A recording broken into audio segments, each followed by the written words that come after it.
विधानसभा निवडणूक संबंधाने अकोला पोलिसांची ड्रोन कॅमेराद्वारे शहरात गस्त।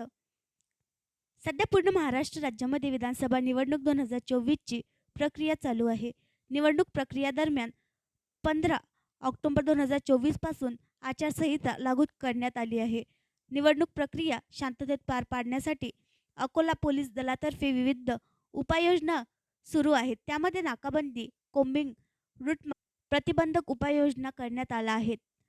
माननीय पोलीस अधीक्षक श्री बच्चन सिंग अकोला यांच्या मार्गदर्शनाखाली पोलीस स्टेशन स्तरावर विविध विशेष मोहीम राबविण्यात येत आहेत।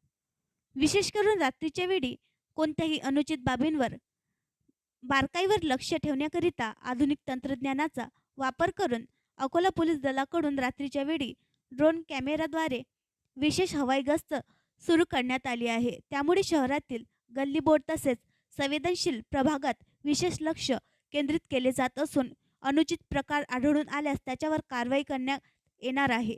शहरात दोन्ही मतदारसंघाच्या भागात याची विभागणी करण्यात आली असून गर्दीची ठिकाणे, बाजारपेठ तसेच शहरातील संवेदनशील भागात अकोला पोलिसांची ड्रोन कॅमेराद्वारे हवाई गस्त सुरू आहे। त्यामध्ये आज पोवेतो पोलीस स्टेशन, खदान, सिव्हिल लाईन, डाबकी रोड, जुने शहर आणि कोतवालीच्या हद्दीतील परिसरात ड्रोन कॅमेराद्वारे गस्त करण्यात आली आहे व ही प्रक्रिया निवडणूक निकालापर्यंत सतत सुरू असणार आहे। तरी कोणी शांतता भंग करण्याचा प्रयत्न करत असल्यास, संशयास्पद काही आढळून आल्यास त्याबाबत तात्काळ पोलिसांना माहिती द्यावी। निवडणूक प्रक्रिया शांततेत पार पाडण्यासाठी अकोला पोलीस सज्ज असून आपण सुद्धा सतर्क राहावे असे आवाहन प्रसिद्धी पत्रकाद्वारे करण्यात येत आहे। आणखी नवीन व्हिडिओ पाहण्यासाठी आमच्या देशमुख एक्सप्रेस न्यूज चॅनलला सबस्क्राईब करा, लाईक करा आणि शेअर करा।